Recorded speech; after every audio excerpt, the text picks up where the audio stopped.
Good afternoon বন্ধুরা, তোমরা সব কেমন আছো? তোমাদের সামনে নতুন একটা রেসিপি নিয়ে চলে এলাম। ডিম ধোকা। 3টে ডিম আমি ফেটিয়ে রেখে দিয়েছিলাম, ডালটা ভিজিয়ে রেখেছিলাম, মশলাটা আগে তৈরি করে নিলাম।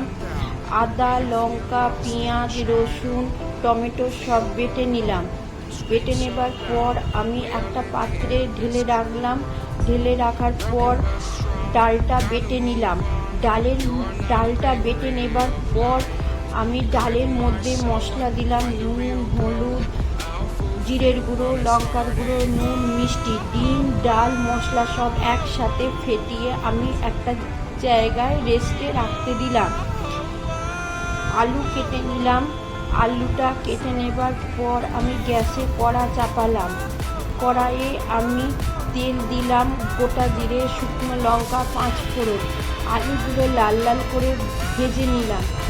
দই ফেটিয়ে রেখেছিলাম, দইয়ের মধ্যে মশলা দিয়েছিলাম, জিরের গুঁড়ো, হলুদ গুঁড়ো, লঙ্কার গুঁড়ো, নুন, মিষ্টি, আদা লঙ্কা বাটা দিয়ে ভালো করে আমি কষে নিলাম।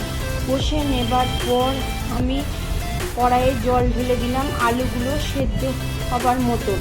তরকারিটা হয়ে যাবার পর অন্য পাত্রে ঢেলে রাখলাম। তারপর পিস পিস করে ধোকাগুলো কেটে আমি তরকারির মধ্যে দিয়ে দিলাম। তরকারিটা হয়ে যাবার পর আমি ফোটাইনি বেশি, কারণ বেশি ধোকাগুলো ফোটালে পরে নরম হয়ে যাবে। তাই বন্ধুরা, তোমরা এই রেসিপিটা কোনোদিন খেয়েছো কিনা জানি না, আমাদের এই রেসিপিটা খেয়ে খুব ভালো লেগেছে। তোমরা শুধু একবার এই রেসিপিটা বানিয়ে দেখো, তোমাদেরও খুব ভালো লাগবে। যদি ফেসবুক থেকে দেখে থাকো, লাইক কমেন্ট করো।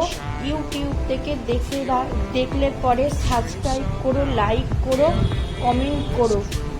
বন্ধুরা, তোমাদের সামনে এরম নতুন নতুন রেসিপি আমি নিয়ে আসবো। তোমরা শুধু আমার পাশে থেকো, একটু লাইক কমেন্ট শেয়ার করো। তোমরা যদি এইভাবে আমার পাশে থাকো, আমার খুব ভালো লাগবে। Tata, good bye.